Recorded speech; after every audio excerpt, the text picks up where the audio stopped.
지방자치는 지방의 고유한 자연환경과 역사성 또 주민들의 생활 습관 이런 것을 아주 그 지방답게 다뤄줄 수 있는 그런 정체성을 세울 필요가 있다는 거죠. 그래가지고 그 지역만의 독특한 모습들을 갖게 돼. 이게 바로 오늘 우리가 하는 지방자치인 겁니다. 지역 주민에 의해서 구성되고 중앙정부로부터 자율성을 갖더라도 지역사회 의사를 수용하지 않으면은 그런 실질적인 지방자치가 안 된다는 거지요. 우리가 이제 지방 분권을 하고 주민 참여 제도를 하고 참여 자치 제도를 만들려면 여러 가지 제도적인 보완책도 중요하지만 저의 언론학자의 입장에서는 그 지역에 살고 있는 주민들이, 시민들이 자기 지역에서 어떤 일들이 일어나고 있는지를 편리하고 소상하고 자세하게 알 수 있는 수단이 있어야 된다. 지방자치는 우리들의 삶의 질을 높이는 거예요. 그러기 위해서는 지방재정이 활성화돼야 돼요. 근데 지방재정이 분권적으로 활성화돼야 돼요. 그것도 실질적인 재정 분권이 강화될 때 그때 비로소 지방자치가 추구하는 우리들의 삶의 질이 한 단계 높아질 수 있다.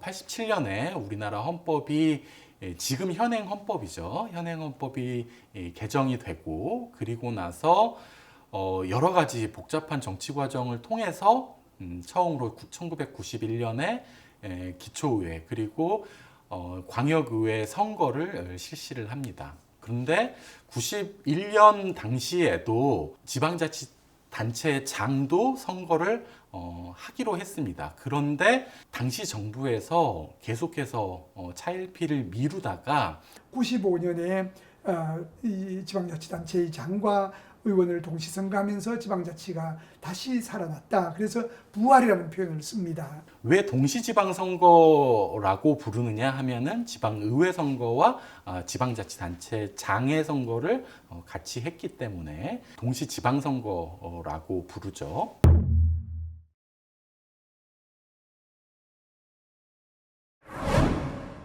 하나는 이소노미아라고 해서 어떤 이 법 앞에, 그러니까 우리식으로 말하면은 법 앞에 평등을 가리키는 말입니다.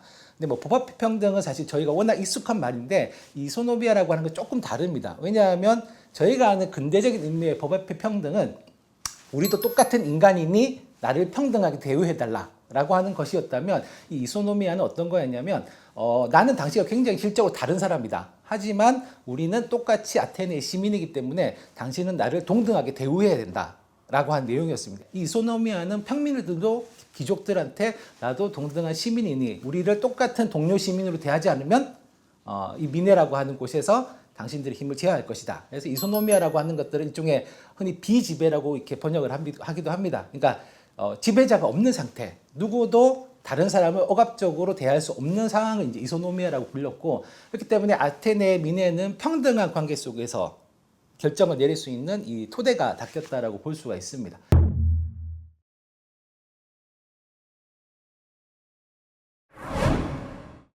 또 하나 되게 중요한 원리가 뭐였냐면 이세고리아라고 하는 아테네 미네의 운영 원리가 있었습니다. 이건 뭐냐 하면 우리식으로 얘기하면 그냥 자유롭게 발언권입니다. 자유롭게 발언할 수 있는 권리를 뜻했는데요. 이세고리아가 굉장히 중요했던 이유는 뭐냐면 저희는 항상 아테네 직접 민주주의가 주로 미네를 중심으로 생각합니다. 근데 이 미네에서 이 크세노포니슨 펠로폰네소스 전쟁사 이런 걸 보시면 미네에 굉장히 길게 어마어마하게 많은 말들을 합니다. 그러니까 다뤄야 될 안건도 많고 안건에 대해서 각자가 발언하기 때문에 생각해 보시면 저희 맨날 회의할 때 회의만 하다 시간이 다 간다 이렇게 얘기를 하지 않습니까? 그러니까 이 굉장히 많은 얘기를 하기 때문에 사실은 미네에서 제대로 못 다루는 안건들이 굉장히 많았다는 거죠. 그래서 상당히 미네가 열리는 이 아크로폴리스 옆에는 이제 아고라라고 불렸던 시장, 일종의 저희식으로 얘기하면 저작거리죠. 저작거리에서 굉장히 다양한 모임들이 열렸고 그 모임들의 사람들이 굉장히 자유롭게 발언을 했습니다.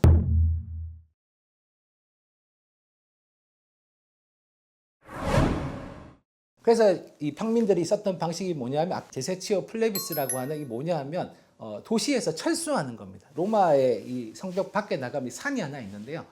귀족들이 우리말 더 이상 안 들어? 아 그래? 그럼 우리 다 도시에서 철수하자.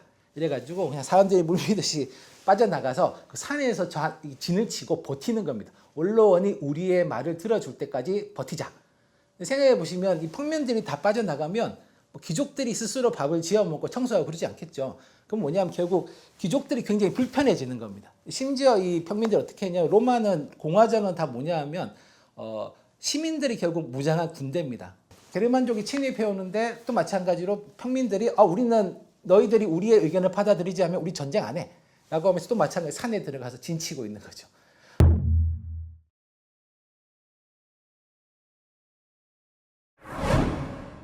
헌법이란 최고의 법이다.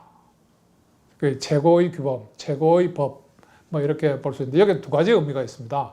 우선 헌법은 법이다. 그렇기 때문에 모든 국가기관과 국민을 구속하는 구속력이 있다. 그 다음에 법 중에 어떤 법이냐? 최고의 법이다. 그 어떤 법도 헌법의 의사에 또 헌법의 가치에 반하면 안 된다. 그러면 이제 반하면 이거를 반한 거를 회복시키는 그런 장치가 필요하겠죠. 그래서 그런 제도를 우리는 위헌 법률 심사 제도라 그러고 우리나라에서는 헌법재판소에서 위헌 법률 심사를 하죠. 특히 이 헌법에 의해서 국가와 지방 간의 역할 배분이 이루어집니다. 또 국가 전체를 획일적으로 끌고 갈 것인가 아니면 지방마다 다양한 이러한 그 문화와 그 제도를 만들 것인가 뭐 이런 것이 궁극적으로는 헌법에 의해서 결정되기 때문에 지방자치 문제에서도 헌법은 굉장히 중요한 그런 문제다 이렇게 볼 수 있고요.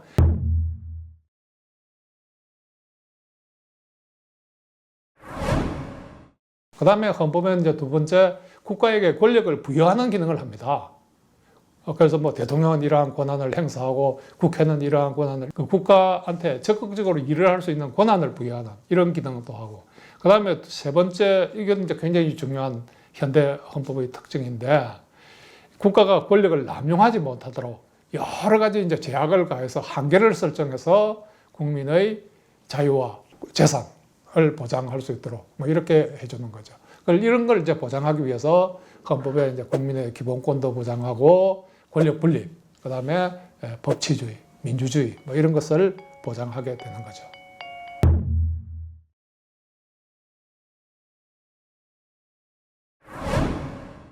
헌법은 환경의 산물입니다. 헌법 어떤 특수한 환경 속에서 어떤 특정한 헌법이 나오는 거지 헌법이 뭐 하늘에서 뚝 떨어지는 거 아니거든요.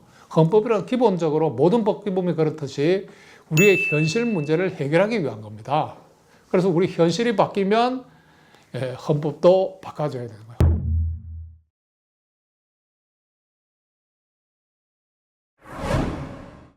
우리가 최소한으로 합의해야 될 것은 무엇이냐 또는 최소한 합의했던 것은 무엇이냐에 대해서 헌법이 이야기하고 있습니다. 정당법이라든지 정부조직법 그리고 우리가 주목해야 될 지방자치법 같은 경우에도 헌법적인 내용들을 담고 있습니다. 따라서 우리는 실질적으로 지방자치와 관련되어서 지방자치법에서도 헌법적인 내용을 살펴볼 수가 있겠습니다. 우리나라 헌법은 총 9차례 개정을 합니다. 다시 말씀드리면은 다시 썼다라고 하는 거죠. 그리고 마지막 개정은 1987년이었습니다. 1차 헌법 개정은 1952년에 있었습니다. 우리나라에서 이 시기는 한국전쟁 기간이었습니다. 왜 한국전쟁 기간에 임시수도를 부산으로 옮겨가면서까지 전쟁을 치르고 있는데도 불구하고 헌법을 개정했을까? 사실은 헌법은 많은 토론을 거쳐야 되고 신중하게 고쳐져야 합니다. 그럼에도 불구하고 전쟁통에 이 헌법을 고친 이유는 따로 있었습니다. 그리고 이 이유가 이후 우리나라 헌법의 개정의 역사의 성격을 규정하게 됩니다.